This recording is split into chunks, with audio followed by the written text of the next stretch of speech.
At my parents' dinner, my boyfriend's family spoke in their language while I cooked all day. I translated the security footage later and heard his mother say, "She's like a free housekeeper. American girls are so easy to manipulate." I packed his bags immediately. Let me explain how I got to this point, because what Tiago and his family didn't realize was that they'd just humiliated someone with the professional skills and financial resources to systematically dismantle their comfortable assumptions about American women. I'm Maya, 26, and I work as a senior compliance analyst at Henderson Financial Group, earning $84,000 annually investigating financial fraud and building documentation that holds up in federal court proceedings. For the past 3 years, I've specialized in uncovering deceptive financial practices and creating airtight evidence packages for complex litigation cases.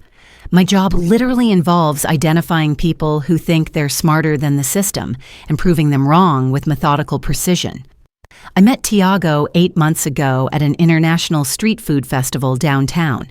He was working at this stand selling pastries from his South American home country, and honestly, I was charmed immediately.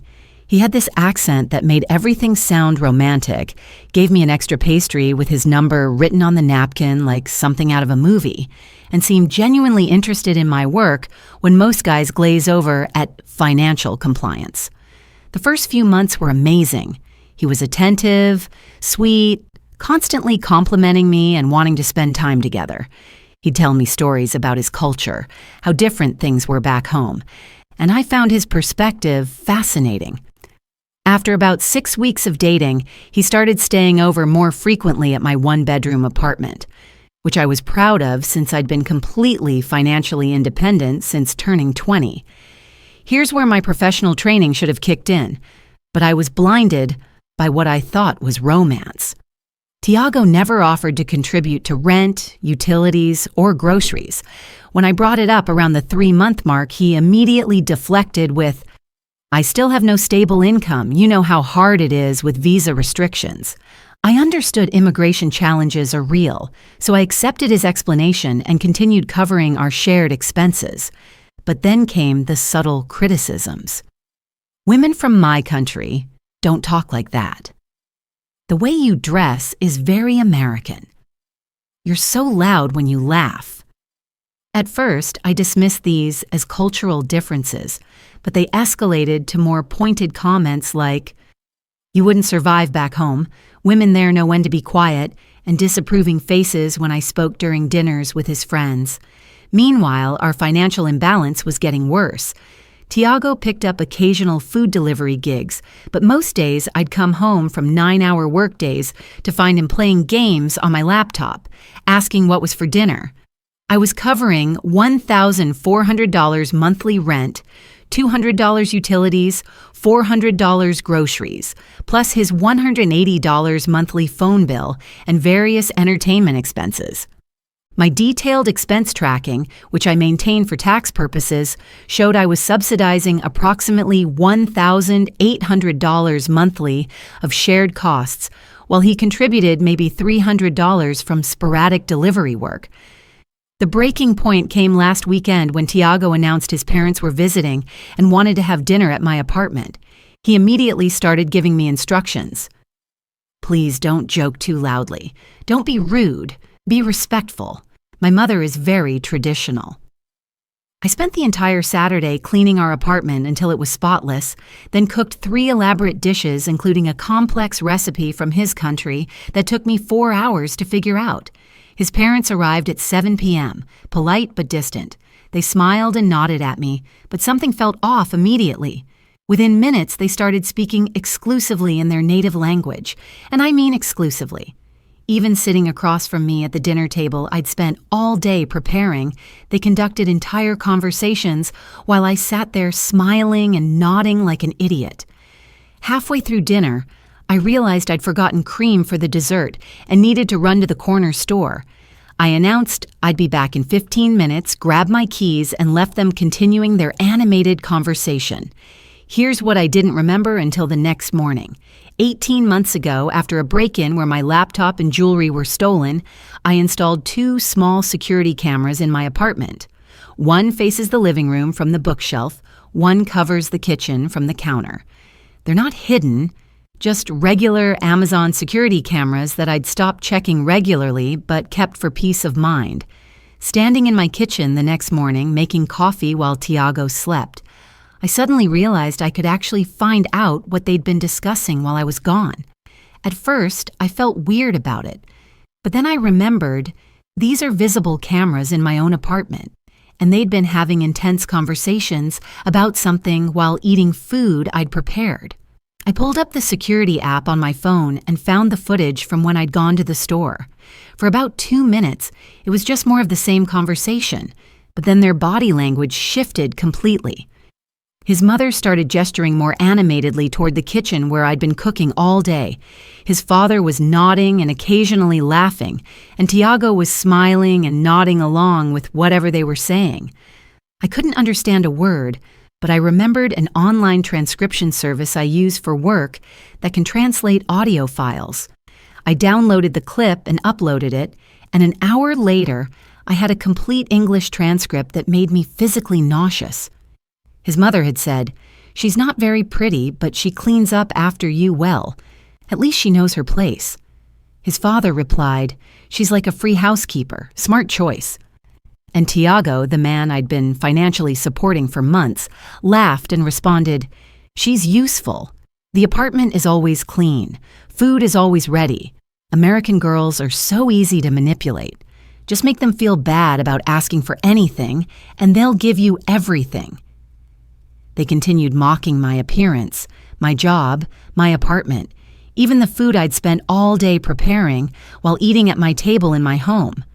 The most devastating part was that Tiago never once defended me.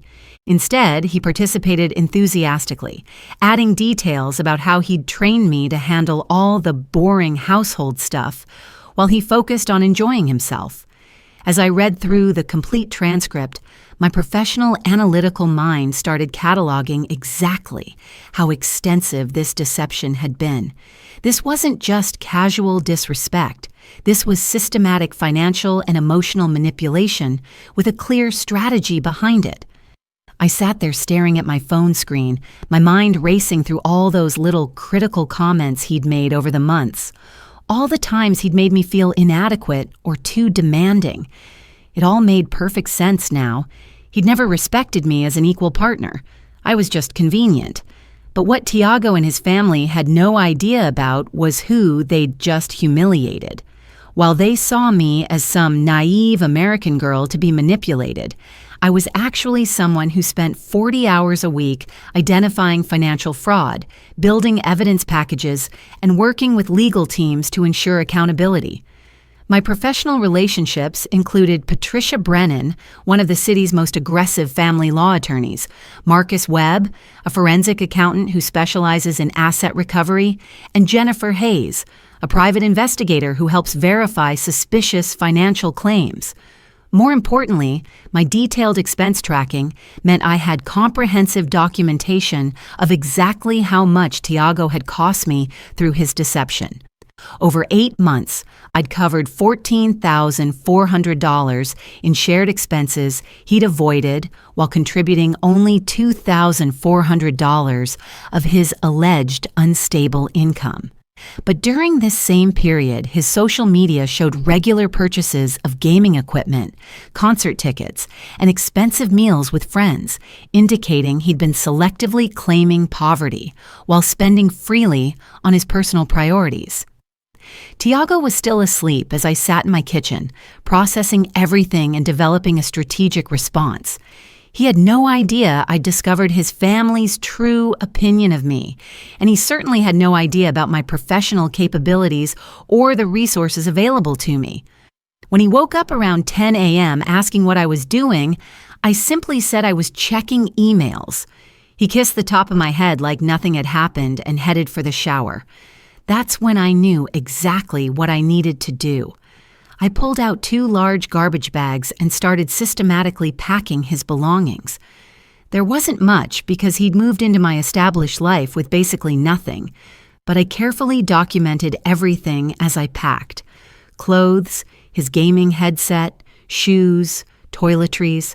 I found the box of photos from our relationship and ripped each one in half before throwing them in with his clothes.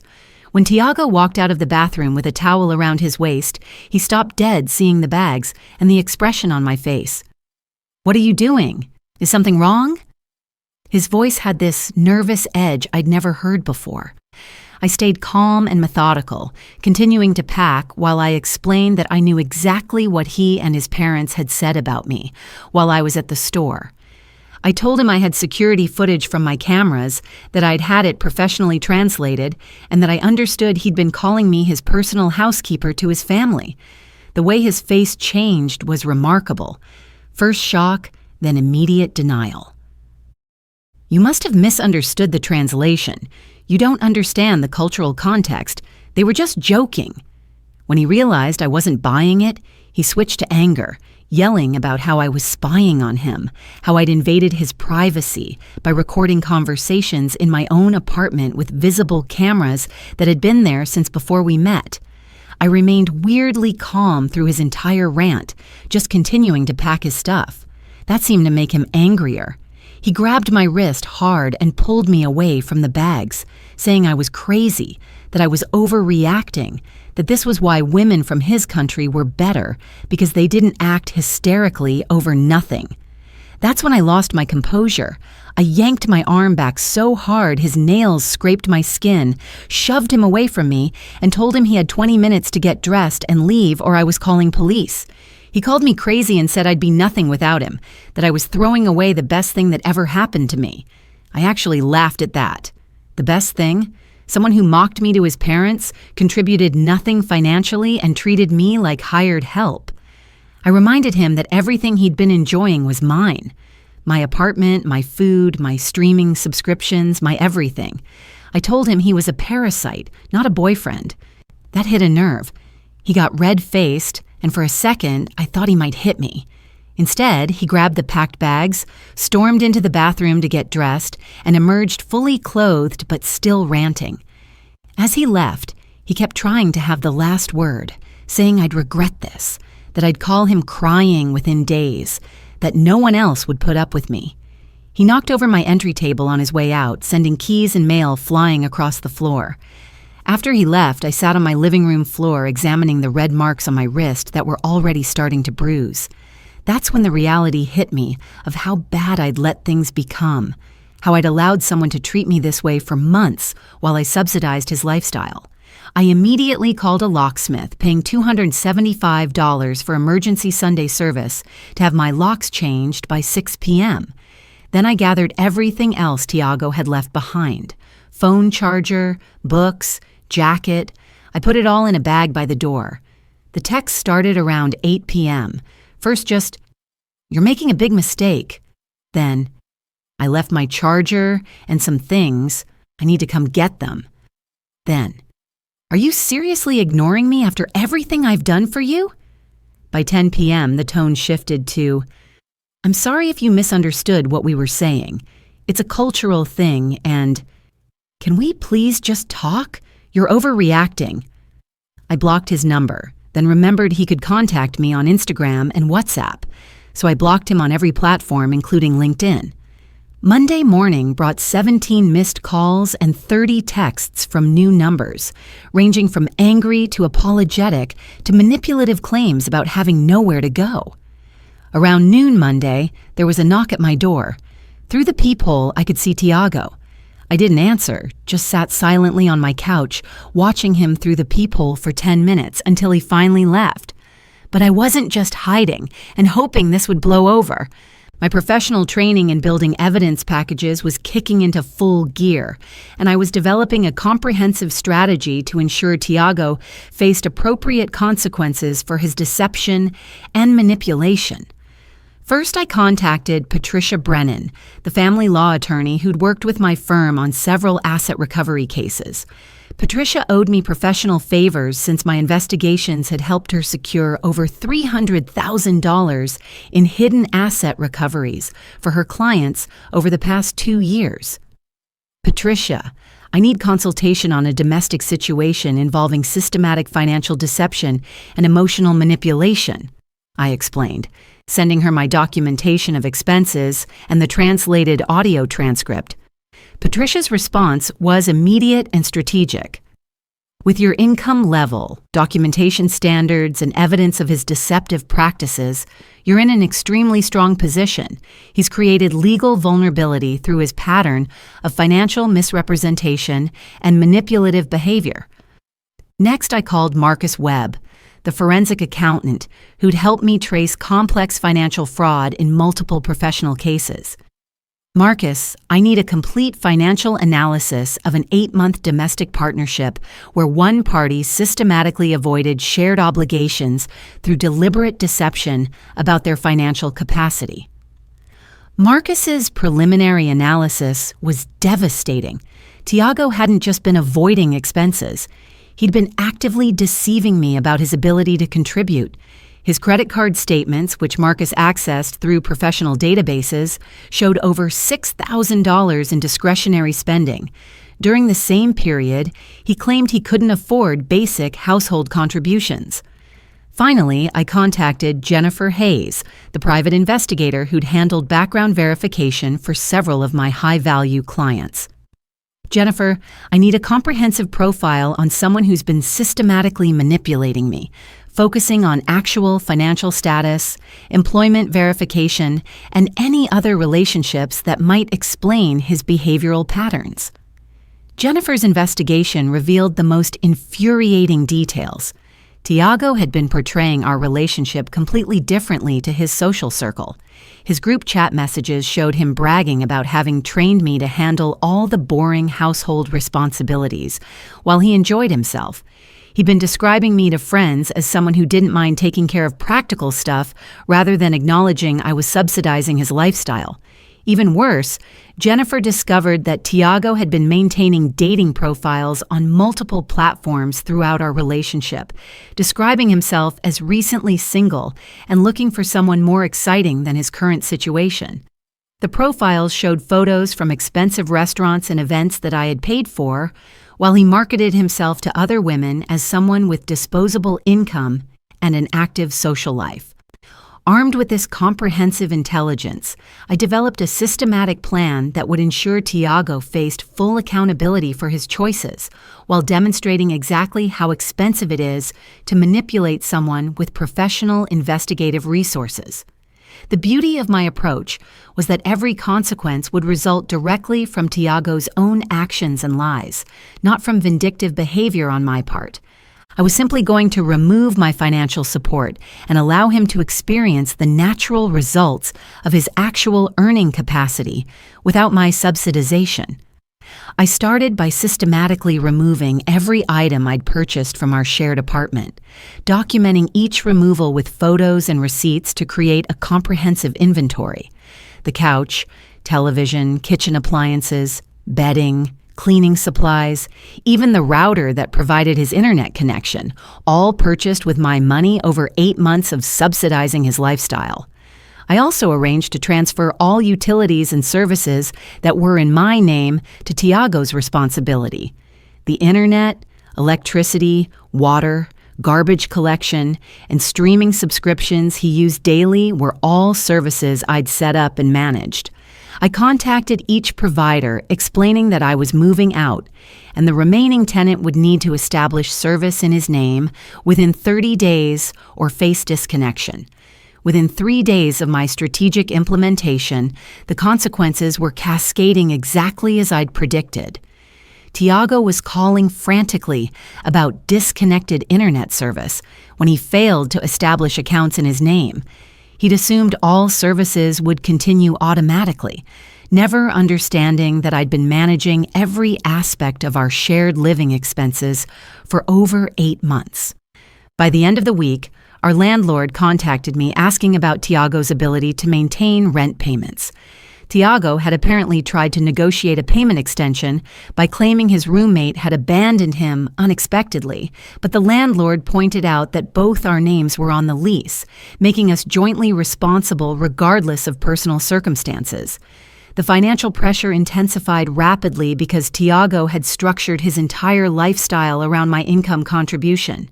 Without my subsidization, he was facing a monthly budget shortfall of over $1,500 that his actual take-home pay couldn't absorb, especially since he'd been spending freely on entertainment and discretionary purchases while accumulating hidden credit card debt. Tiago's attempts to maintain his previous lifestyle while absorbing the full cost of independent living created immediate credit problems. He missed his first solo rent payment and had to use credit cards to cover utilities and groceries. Within 3 weeks, his credit utilization had exploded from manageable levels to nearly maxed out cards, damaging the credit score he'd built while benefiting from my financial stability. The social consequences were equally devastating. Tiago's friends learned the truth about our relationship dynamics when he started asking to borrow money and crash on their couches. His claims that I had abandoned him fell apart when people saw the documented evidence of his financial deception and dating profile activities throughout our relationship. But the most satisfying consequence came when his own family learned the truth about our relationship dynamics. His cousin messaged me on Instagram after Tiago told relatives I'd thrown him out because I was mentally unstable and jealous of their culture. When I sent her the translated transcript of what they'd actually said about me, she was horrified and apologized for her family's behavior. Tiago's cousin also mentioned that Tiago had been crashing on different friends' couches since I kicked him out, and most of them were getting tired of him. He'd lost his food delivery gig because he kept showing up late, and he was quickly running out of options. When Tiago's parents called me asking why I'd suddenly abandoned their son, I simply forwarded them Marcus's comprehensive financial analysis showing exactly how much I'd subsidized Tiago's lifestyle while he deceived me about his spending capacity. They were shocked to discover that their son had been financially dependent on his girlfriend while publicly disrespecting her contributions and maintaining dating profiles behind her back. Within 2 months of my departure, Tiago was facing eviction proceedings and had damaged relationships with most of his social circle. His parents, initially sympathetic, became frustrated with his requests for financial assistance once they understood his deceptive behavior patterns. His friends grew tired of his constant money requests and his attempts to portray me as the villain in his self-created crisis. The final satisfaction came when his parents intervened, booking him a one-way ticket back to their country after his behavior escalated to showing up at my workplace and creating a scene that resulted in security involvement. They apparently told him he had no choice: come home or be cut off completely. 6 months later, I was thriving in my reclaimed apartment, while Tiago was living in his childhood bedroom back in his home country, working multiple jobs to pay down the credit debt he'd accumulated, trying to maintain a lifestyle his income couldn't support. His parents regularly expressed regret to mutual acquaintances about Tiago losing someone who had been so good to him through his own deceptive and disrespectful choices. Tiago learned that his useful girlfriend had been the foundation of his entire comfortable lifestyle. And without my financial contributions and household management, he couldn't maintain the independence and social life he'd taken for granted, while mocking me to his family. His attempt to publicly diminish my value had eliminated the very person who'd been enabling his irresponsible behavior, leaving him to face the full consequences of his actual financial capacity and decision-making skills. Sometimes the most effective response to manipulation isn't emotional confrontation, but simply allowing people to face the full consequences of their choices without your protection or support.